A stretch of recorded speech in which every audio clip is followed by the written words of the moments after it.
that you sometimes get a little worried about talking to your customers. We like to call them your ideal customers to find out how well this is actually doing. That is something you have to get over. You have to know if your customer is satisfied with your product and service. You have to know if you're satisfying their needs and wants. Just because someone has completed a transaction with you doesn't mean they're going to come back again.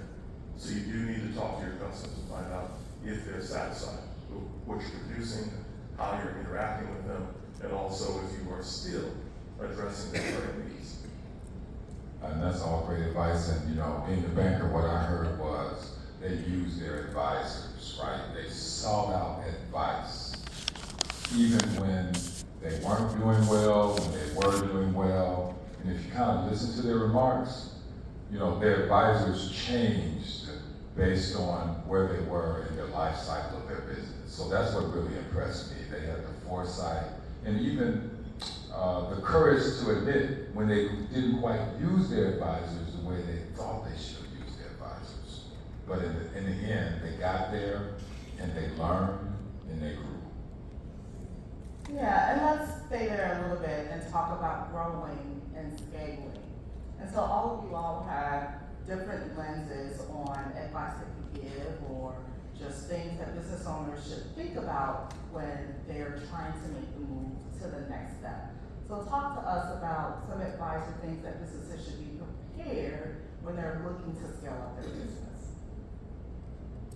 We'll start with the money guy because that's always most important, right? Access to capital. Access to capital. So the first thing I always share with individuals when they ask me about scaling or just I want to get involved in a business venture is to develop a business plan, right?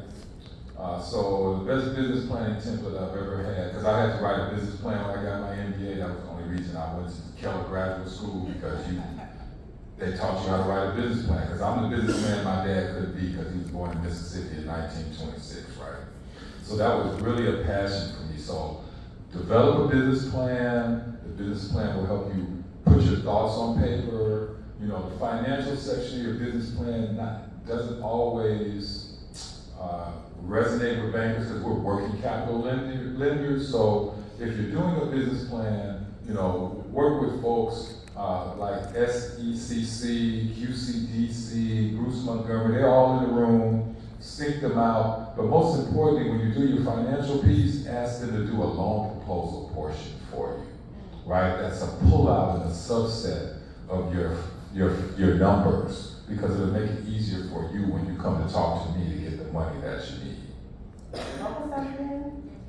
What was that again? The part that you said that they should work with our business service organization. So you said the business plan for the pullout is called a loan proposal. So it's a subset of your financials, and this is what Mark was talking about, how you get your financials back, and you talk about your margin. There's a whole bunch of technical stuff that goes into that, depending on your business model. But when you do your business plan, the first 5 years should be a month. Every month you should know what your numbers look like, and then after the 5th year you can start doing quarterly numbers.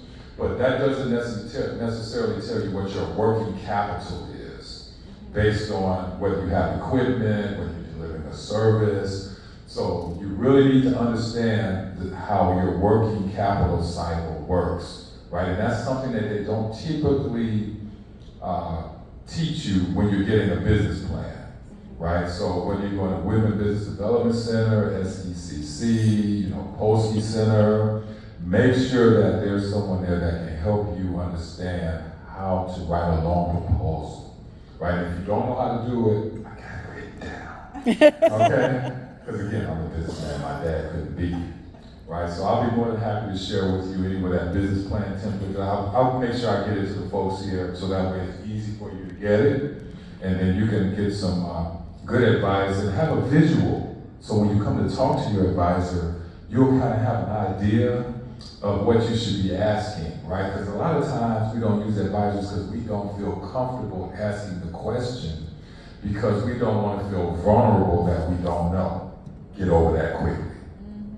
And if I may, I'm going to sort of take off what Daryl said when we were talking about advisors. So what is the advisor going to talk to you about? One thing that Mark said in the earlier conversation, he was talking about building your infrastructure And this particular presentation is on scaling. So what does that mean? Many business owners will say, I make $50,000 right now annually in my restaurant. What I want to do is double that. I want to get up to $100,000 in 2024. And in their mind, they think, okay, that just means I just need to double what I'm doing. So if I sell 100 meals a month, I just need to sell 200 meals a month. But what they're not thinking about is this word called capacity. What does it mean to now make 200 meals a month if I'm the sole proprietor? I could do 100, maybe 125. But what does it mean to make 200 meals a month and not just make them, but make them at the right quality and still achieve everything I'm trying to do? I'm trying to be profitable. I'm trying to get home at night. I don't want to work 100 hours a week. What does it mean? He talked about infrastructure. What infrastructure means in this case is structure. Meaning if I start hiring some people, who's going to manage those people? Who's going to bring them in terms of scheduling? Who's going to handle that schedule? Who's going to handle payroll? So if my staff goes from 10 to 20, who's going to do all that? I'm in the back cooking. So that means I got to hire somebody. So my structure is going to change a little bit. My roles and responsibilities are going to change. The next thing he mentioned, in fact, even Kim brought this up, is efficiency, or we call it workflow. How do you go about handling all those new invoices coming in from your suppliers? Because now you're buying more food. If I don't pay them on time, then they're going to stop supplying me. Then I'm going to have a problem. If I don't pay my employees on time because I don't understand the payroll system, they're going to leave me. So I got to start working out these workflows. And then last but not least, I got to think about the people. I have currently 10 employees, but are they ready to handle a new volume of customers coming through the door with new demands and new interests and new different, we're going to expand the menu, we're going to do all that stuff. Well, have I trained my staff to handle that? Are they ready for that? Am I ready for that? So we have this people issue. So it's all about structure around that role and responsibilities, how they're going to change the workflows, and then the people.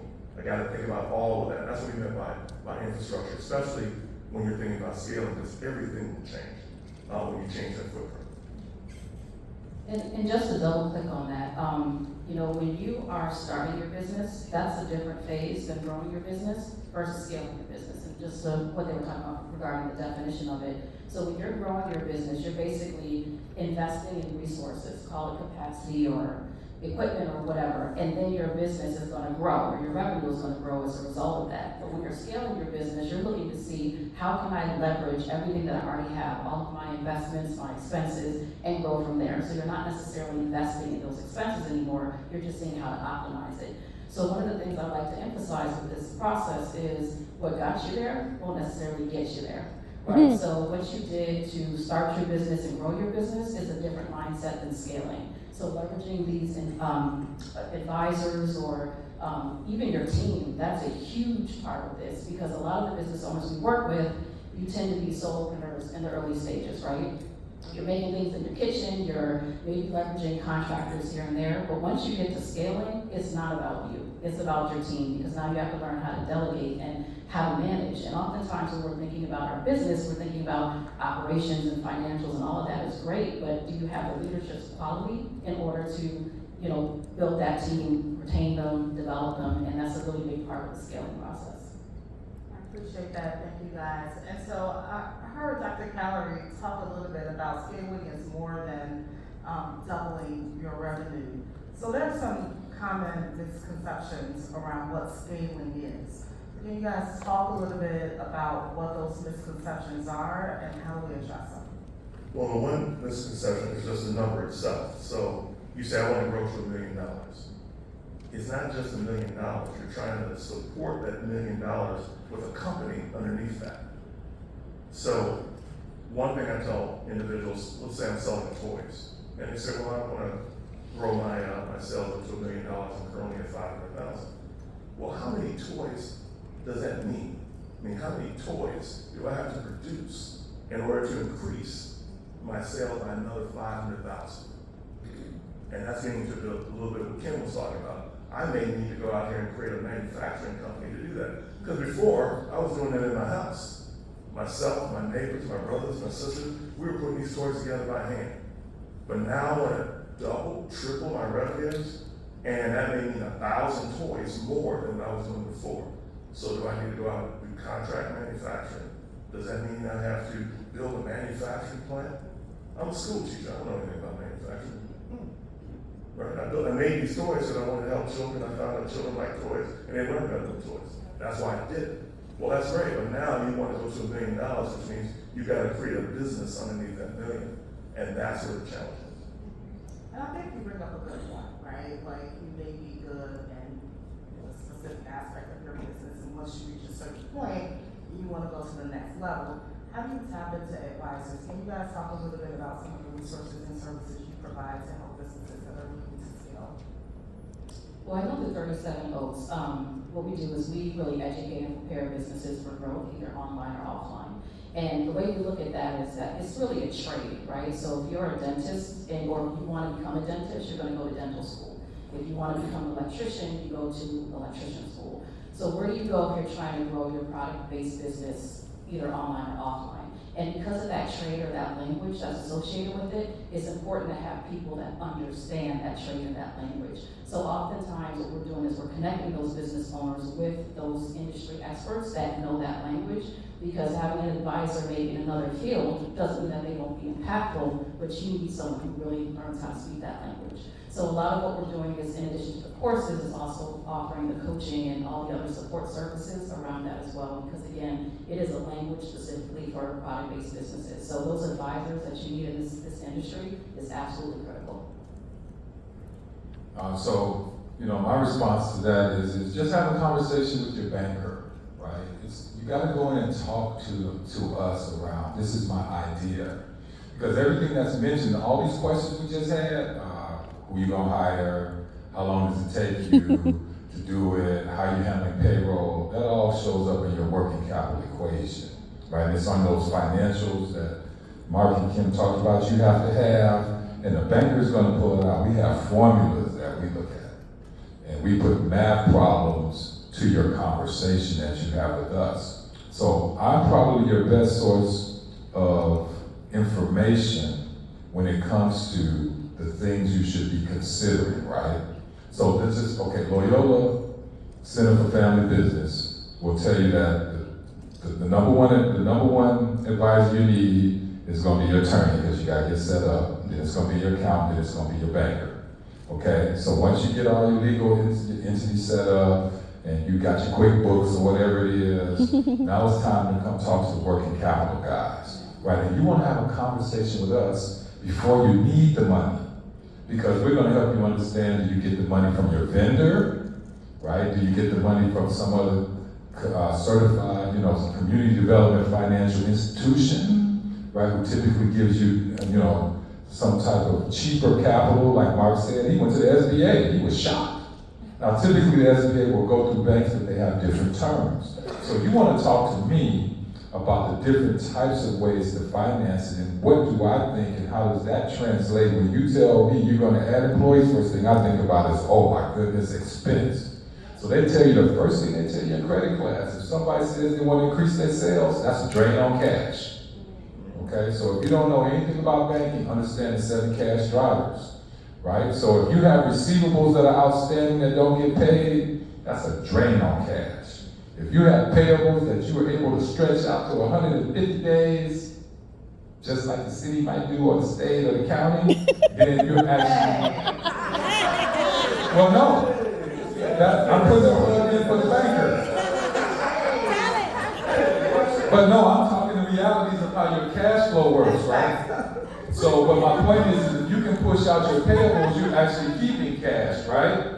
And if you can increase your receivables, you're making cash, right? If you buy inventory, you're losing cash until you can get it out the door, right? If you have equipment, you're actually, you're losing cash. So you gotta just understand the cash drivers. That's why you wanna talk to me about what you're thinking about doing, because all these little components of your business can equate back to cash. And don't get me wrong, there's nothing wrong with working with the county agencies and the government and the city. Sometimes they pay faster if you're in the program, sometimes they pay slower. And the banker doesn't mind if they pay slow, because I want to give you a line of credit. But you have to help me help you by understanding, right, how your cash flow works, so I can feel comfortable. So there's a number of the bankers always gonna put on every type of transaction that you do, right? It's called working capital lending. So just have a conversation with your banker. I got a client that damn near calls, excuse my friend, every morning.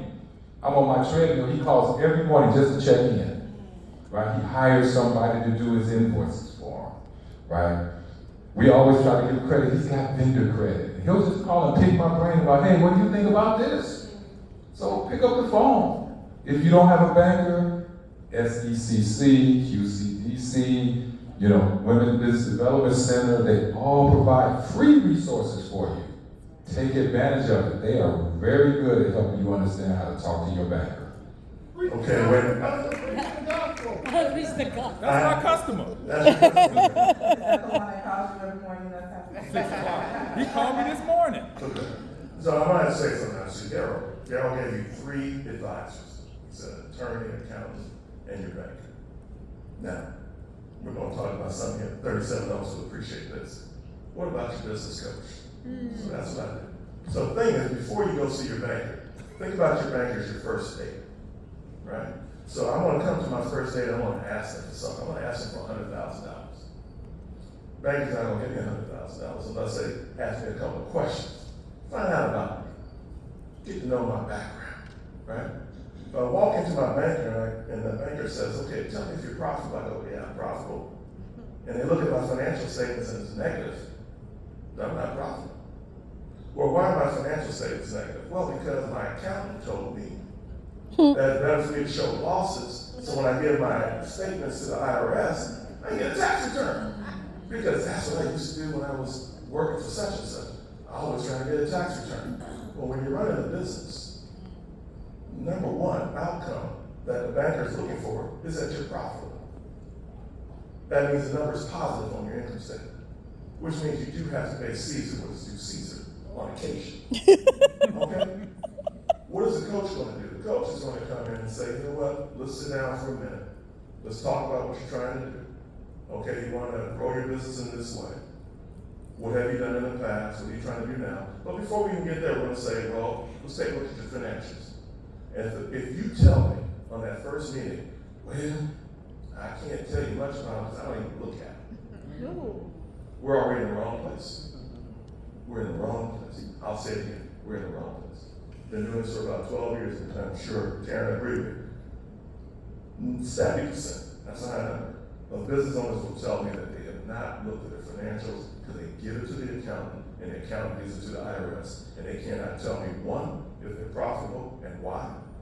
They can't sometimes explain what some of their expenses are and why those expenses exist.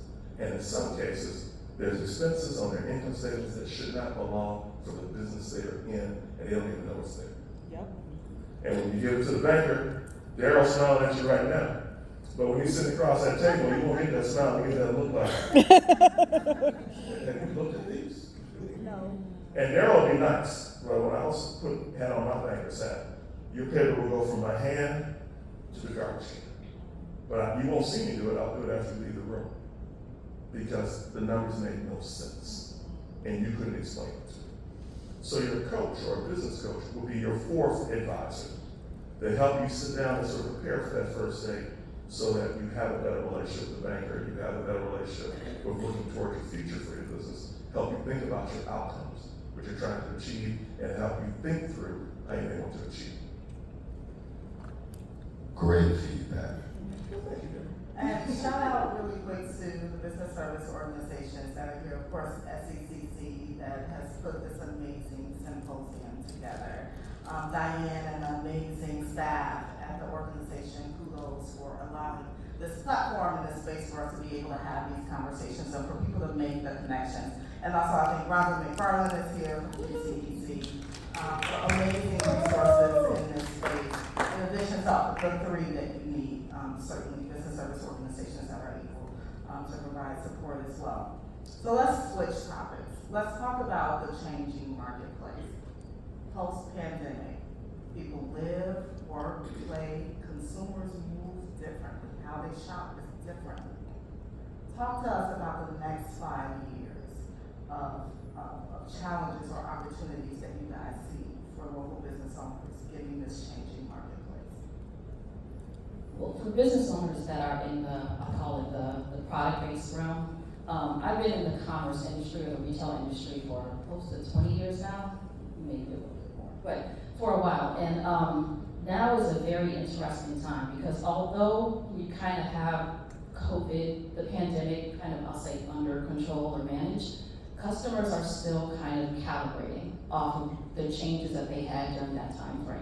So we know, for example, e-commerce is huge. If you are a business and if you are trying to scale in any capacity, because customers are buying online, we have to figure out how to get online. And online is pretty broad, right? It's not just having a Shopify or a Wix site, it's social commerce, it's marketplaces, there's a lot of options for that. But if we do not understand how to get online, we're missing the mark because customers were forced to shop online because a lot of our brick and mortar locations, of course, were closed during COVID, and we kind of got a little bounce back to it, so customers are still shopping in those physical spaces, but there's still conveniences and things that are associated with e-commerce that they're not letting go of.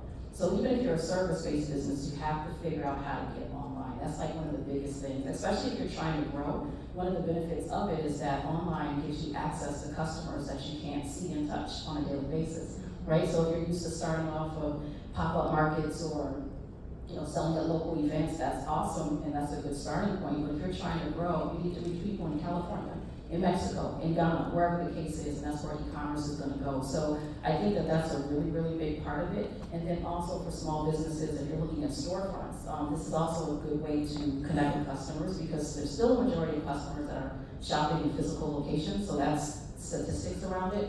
But as small business owners, we have to be a lot more surgical, a lot more thoughtful in looking at our financials and looking at our capacity and looking at our marketing skill set in order to really drive those customers into our stores. Because again, they're changing, customers' behaviors are changing. So there's a lot of opportunity with it, but over the next 5 years, well, more so over the next, I'd say 12 months, customers are still calibrating from the COVID years, but it's gonna be a lot more clear in terms of how they're gonna shop from there.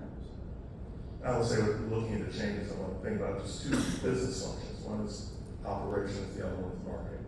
So when you look at marketing, what's happening already and will continue to happen is that you're not only just thinking about advertising promotion, you're also thinking about public relations. And what I mean by that is if I go out to your website, is your website is the content relevant to what you're selling?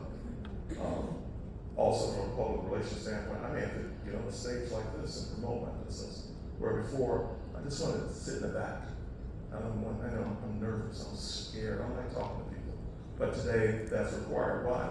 You're now competing with Gen Zers who are blowing up Instagram. Blowing up every platform. I mean, they're out here snapping selfies all day, and their businesses are taking off, and they could be one of your competitors. And they're getting visibility, which is a public relations move.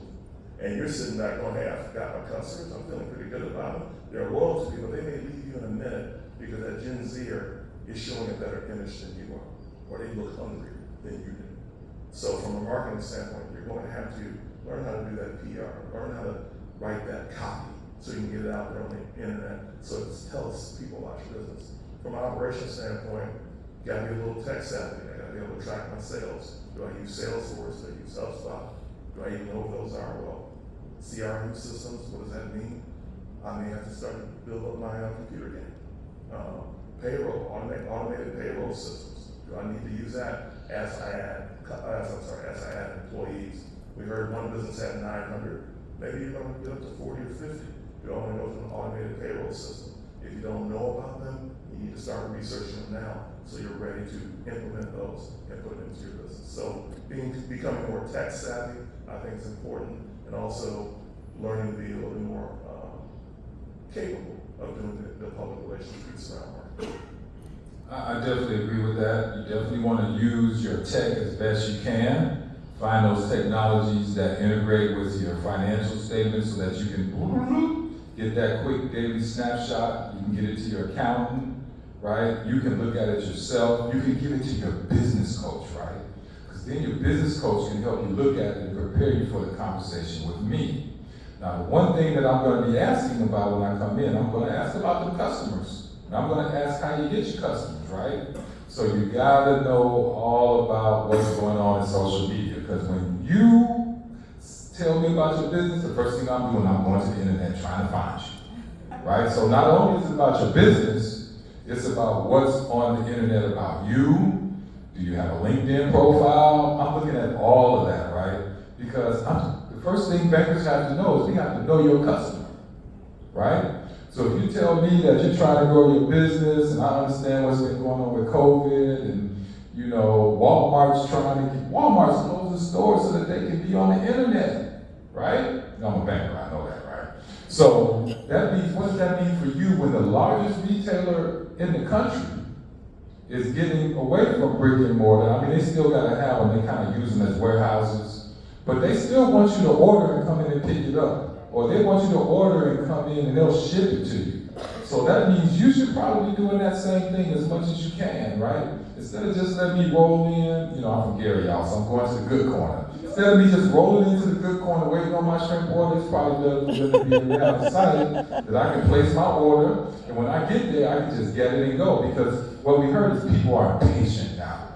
COVID has taught us how to be impatient, right? Because all of that technology we had, all of those systems and the corporations that we were hiding from folk, that we only let the executives use, everybody's using now, right? So you can have all those meetings. So everything comes at you like this. So for me, I'm trying to understand, how do you protect your customers from the other competitors you have who are trying to get them, who might be out media savvying you, for lack of a better word? Yeah, so say with technology, artificial intelligence, some of us are still learning about the benefits of it, the risks of it. What are the ways that small business owners can leverage AI as a tool to grow their business? Okay, I'm gonna take the safe answer. Because first of all, I would suggest that you work with community partners that are here and allow them, and your business coaches, and allow them to help you find a certified IT professional that understands that space, because you need to have it for your financials. But what we're talking about is, how do you use that same technology to help you write a paper? Right? You're busy, so you can go to chat whatever it is, right? Yeah, that's it. Right? And so if you go to that and you need to draft something to your banker, you can have them do it because you're busy working. So those are the types of technologies you can use, but you need somebody to help you integrate that into your business. Because you gotta remember, you're busy, right? It sounds simple, but you still gotta take time to do it. So maybe your coach gets you in connection with someone. See, for me, I'm an old guy, I cut the gray out before I came, and curl has been gone for me. A long time ago. So what I do in my business, we just go out and find somebody that's younger, that's already there, right? Maybe you need to hire them as a consultant. A lot of people just hire folks that blog for them because they understand the technology. But your business coach, not your banker, your business coach is probably going to be better at helping you find those resources locally in your community. We're right around the corner from University of Chicago.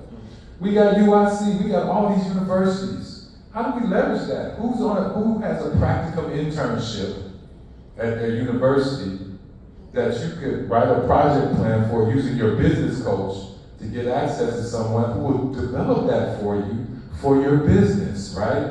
And it's yours, and they get a grade for it, and they were free. I use that all the time at the banks I work at. I go get some practicum interns, and I help them work on projects for a grade. You heard it here first. Well, regarding AI, I think that's one of the areas of technology that we have to embrace, because it's coming whether we like it or not. I remember years ago when e-commerce was just starting to emerge, and the big box retailers were like, who wants to shop online, right? Everyone wants to shop in stores. They want to come in, they want to touch products, they want to taste them, they want to feel them.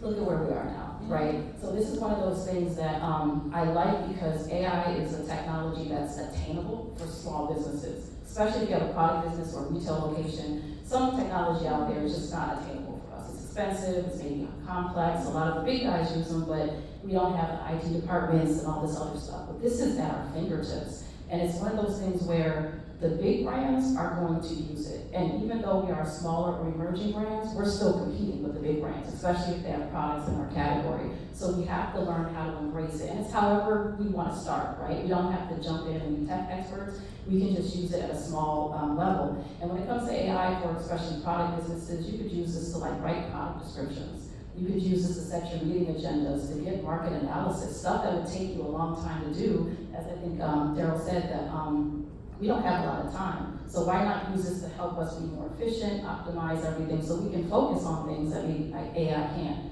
as much as, can't right now. So again, this is something that we really, really need to take advantage of, because in this retail industry, I'm telling you, where they're going with using AI with marketing is fantastic.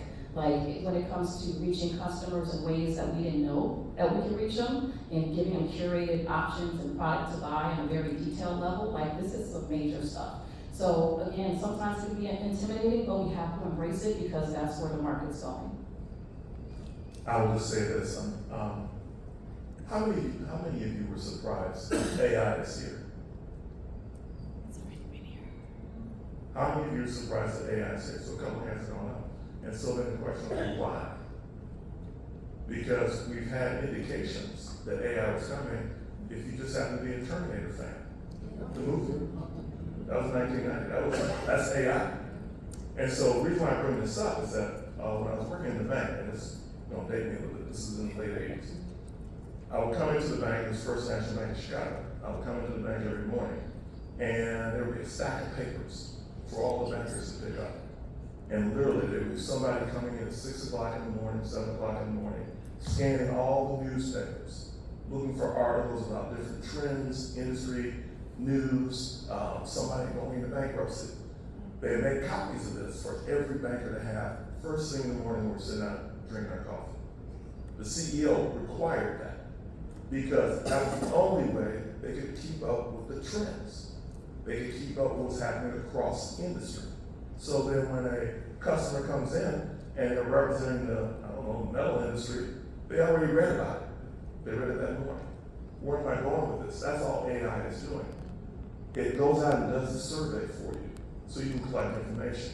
Why is that important for you? You should know what's going on in your industry. You should be monitoring that at least once a week.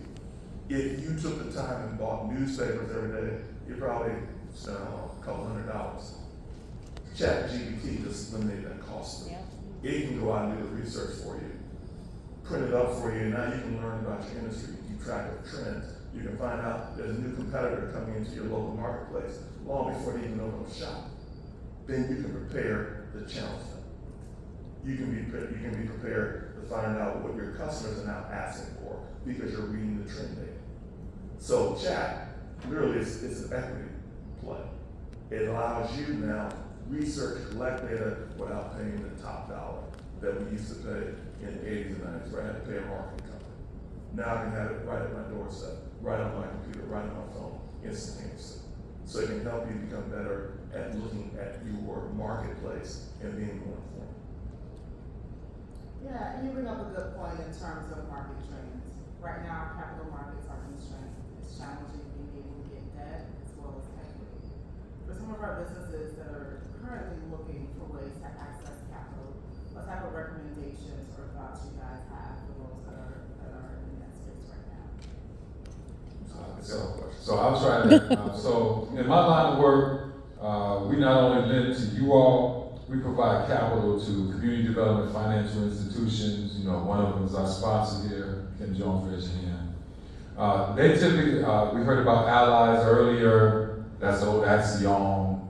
Typically when they come to work, they come to banks, they're getting rates money at a lower rate because they specialize in giving money to you, right?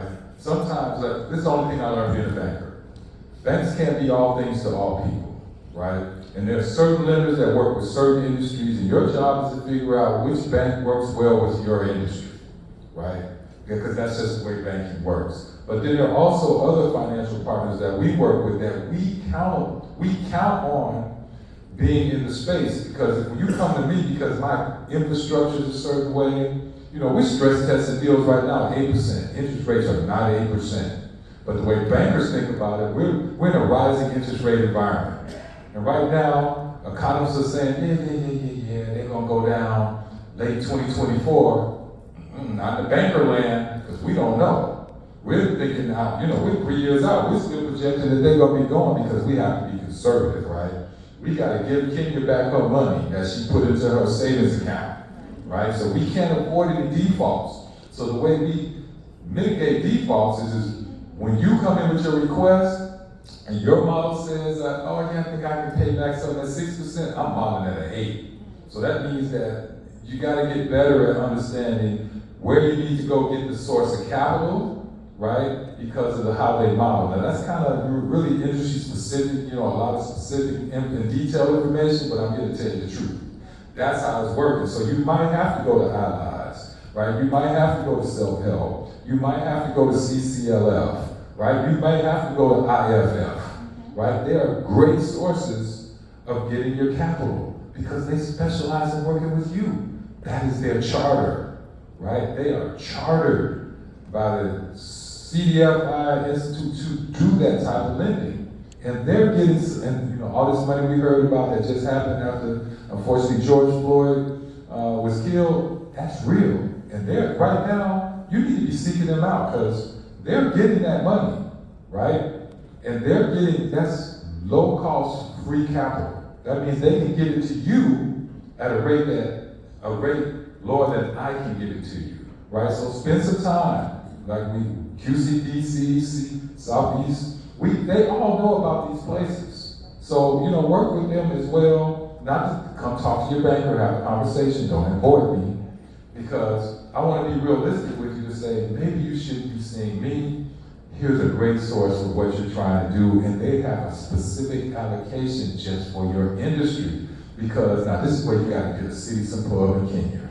So I work with small business, with the county, with President Preckwinkle. But the city has been really innovative and really trying to figure out post-COVID what industries really need to recover. And Kenya was a part of that, right? They have spent money on figuring out who did well during COVID, who struggled during COVID, who did okay during COVID, and what do we need to do to support those businesses in Chicago? Because you gotta remember, all these big businesses used to be what? They used to be small businesses, okay? Appreciate the shout out. So in addition to just traditional paths for capital, what about unconventional angel investors, crowdsourcing? Kim shared a little bit of her story. What are your thoughts on that? I have one thought. Okay. How about profitability? There's if you go out to Wikipedia and you look at venture capital, there's a chart that they show.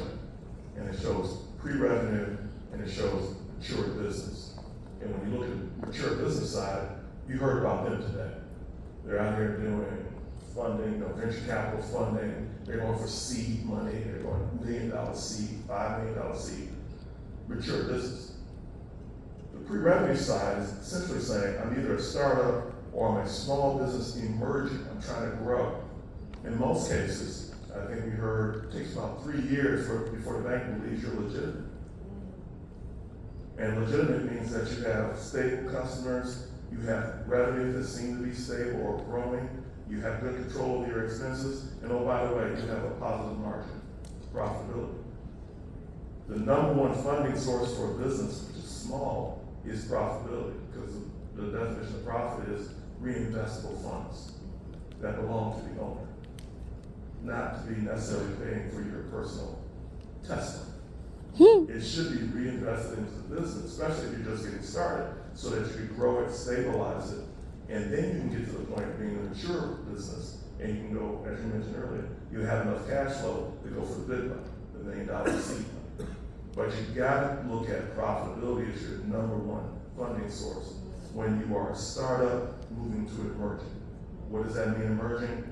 We'll go with the SBA definition. You're getting up to about 40 employees. You're now starting to see your revenues up about $600,000, $1 million, and you're holding there. They're not doing this. They're holding there. And now you know you're about ready to take the next step. Profit, that's exactly what I was gonna say.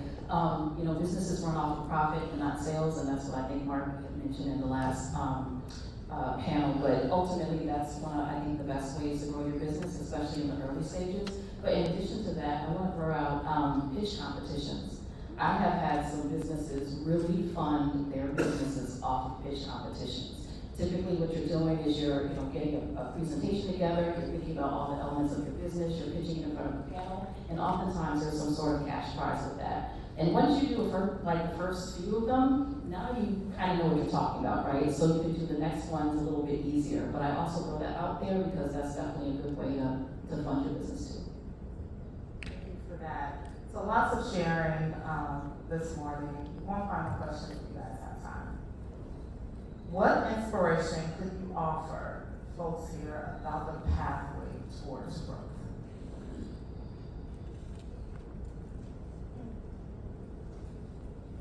Okay, banker gets to go first. Well, you know me, I'm big on talking to the banker, right? It's just a conversation, right? You gotta come in and just have a conversation with the people who, because you're busy, right? You got a lot to do. You're a generalist, right? You're trying to make the product, you're trying to produce the financials, you're trying to hire employees. You need support, other than just finding time to take care of yourself. You need support. You can't do it alone. You need a team, right? And especially when you're small. Now, when you get as big as Mark and Kim, you got all kind of people around you. You can tell your spouse to quit his job and all that. We're not to that, and that's a whole other conversation. Yeah, it is. Quitting your job. Okay, we're going to take that offline. Come see me out. It's always good to have another source of cash flow the bank can rely on, even if you don't need it. So for me, it's just, you gotta have the conversations, you gotta build the relationships, right? Right? You have to have people in your Rolodex that if they don't know, they know someone who knows, but more importantly, they have the passion to want to support you, right? You gotta find people that not only have the knowledge, they gotta have a passion and a heart to want to be in it with you, right? Those are the best advisors, not the smartest ones, because they just, for real. It's got to be the people that's, if you told them to come by, they come by and roll up their sleeves and flip some pancakes for you because they believe in you too. You got to find people that your advisors got to be just as passionate as you are. So that's the tidbit I would have, right? One thing to mention about this journey of entrepreneurship is that it is a journey. It is definitely a journey. And it's one of those things where you kind of have to get your mind in the right space in order to think about enduring this journey. One of the things I fight with quite a bit, not literally, but with the business owners I work with, is when you're looking on TikTok and Instagram and Facebook, you're seeing these people that's like, oh, I grew my business for $1 million in 2 weeks. It's like, okay, fine, right? Possibly they did, but I challenge that. And we have this kind of microwave generation of entrepreneurship right now, and it does not happen overnight, especially if you're trying to get to the scaling phase that we're talking about. So this is a journey, and part of it is really being realistic in terms of where you want to go. What do you have the capacity to do? What are your visions? What are your goals? Because it's okay to have a hobby business. Not everyone needs to scale or wants to scale. So it's about having these realistic conversations with yourself and then getting your mindset in that frame of being in the long game and also being consistent. So are you going to give up when you miss out on this one deal that you've been working 9 months for? Are you going to give up when you don't reach your sales goals for the year or for the holiday? Like, that's not an option when you are growing and scaling your business or you choose to take that route. So I would say first just kind of set expectations for yourself and think about where you want to go with this, and then get your mind in that space, because this is definitely a mind journey, I would say, in addition to having the skills to actually execute it. So I got a phrase for you that I was thinking about this week. I'm calling it cooperative rivalry. Cooperative rivalry. And where am I going with this? We have 200,000 African American women in the city of Chicago. I assume they get their hair done. And let's say I'm a stylist. We've been raised in many ways to say this is a competitive marketplace, and I'm a stylist competing against that stylist and that stylist and that stylist. And so I think of it as a zero-sum game. Someone's got to win, and you got to lose. So cooperative rivalry goes a different way. Why couldn't we partner? You heard Mark say that earlier. Why couldn't we partner and go for a bigger deal? If there's 200,000 women in the city of Chicago, I can't service all 200,000 by myself as a stylist. But if I got 6 of them, we can at least go after 600. And I think we could do pretty good for a year, even 2 years, with 600 consistent customers. And together we're sharing space. So we're lowering our overhead. Together we're doing marketing together jointly. We've essentially created a spa incubator. If If we want to bring in new talent, we can do that. If we want to expand into nails, we can do that. Because I'm not pulling it all out of my pocket. We're pulling it out of the cooperative. Where does this come from? McDonald's, Burger King, Wendy's. When I was on the corporate side, I'm sure these guys play golf together all the time. Independent corporations, independent CEOs. But what are they doing? Hey, I'm getting ready to do this at McDonald's. What are you getting ready to do at Burger King? I'm getting ready to do this at Burger King. It's not going to compete with me too much that we're going to be working more with children over here because I'm McDonald's and you're going to be coming up with a new burger that you make a different way. Great. So if McDonald's wins, they all win. Because they're all in the same industry. Do you realize they're all multi-billion-dollar corporations selling hamburgers? And when I'm talking about multi-billion, 25 billion, right across the street from each other. You don't think they talk to each other and say, what are you doing in that area? Without being competitive, without giving away the trade secrets. But how can we work together on this, partner on this? Oh, can I use your supplier so I can get a better deal, work out a better contract? And McDonald's says, yeah, that's good. That's fine with me. Not in my business. Cooperative rivalry. Can I find some partners out there among my supposed competitors? Where we can start working together, share some of our costs, share some of our marketing, and actually grow a little bit faster. And not have to bear all the load. So that's what I'm sharing. Thank you, Dr. Newell, Dr. Cowley for your feedback. Daryl Newell for the banker's perspective, and Saran for your perspective today. Do we have time for a couple of questions, if that's okay? Maybe two questions. Oh, hi.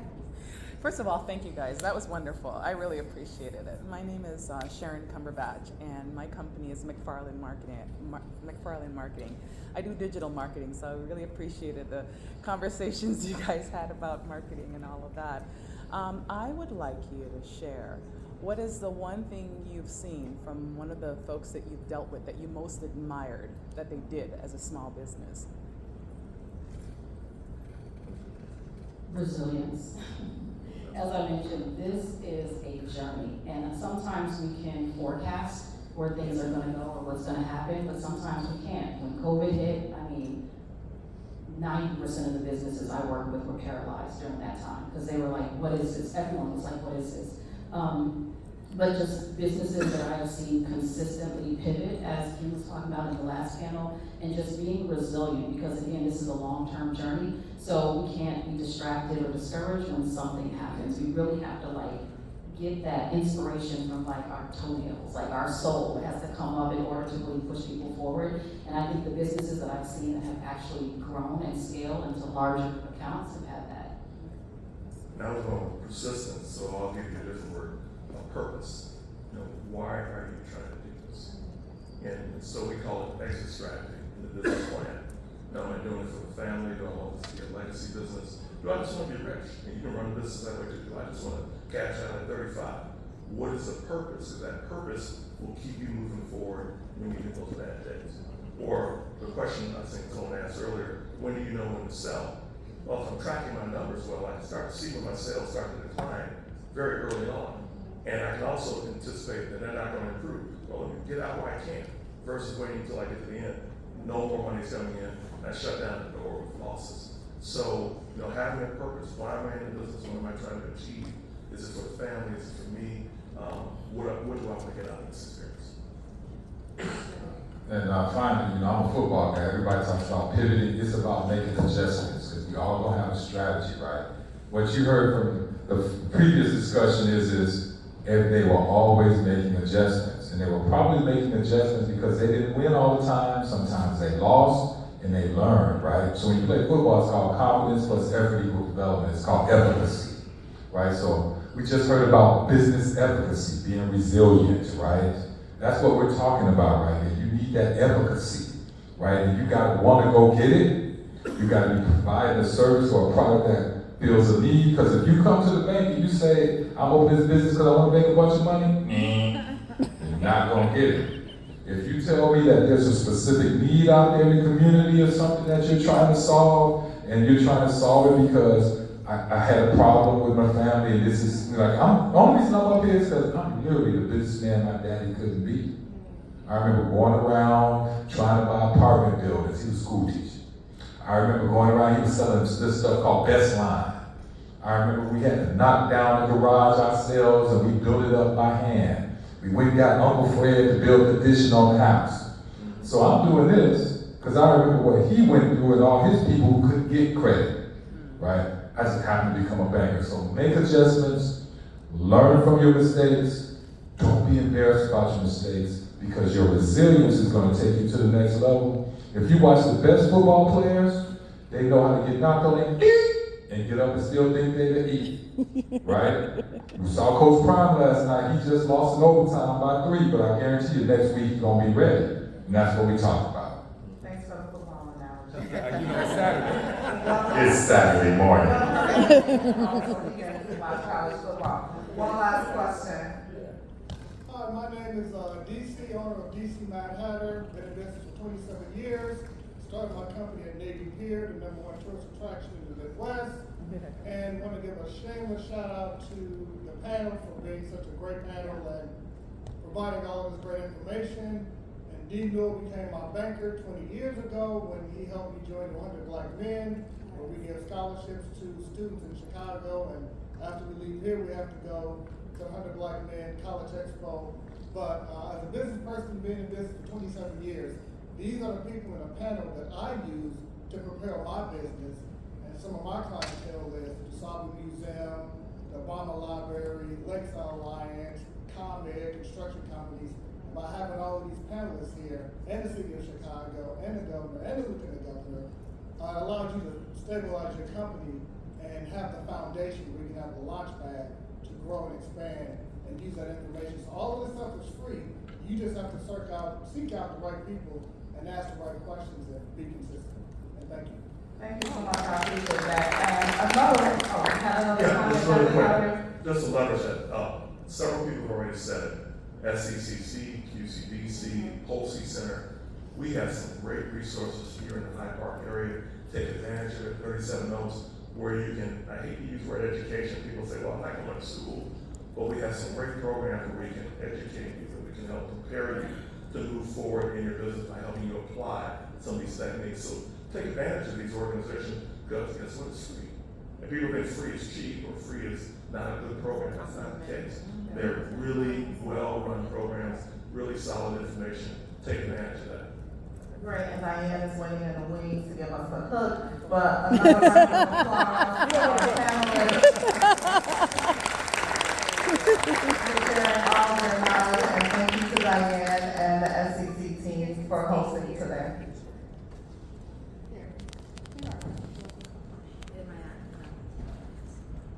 If you guys could just stay here for your picture, please. Thank you all so much. Let's give it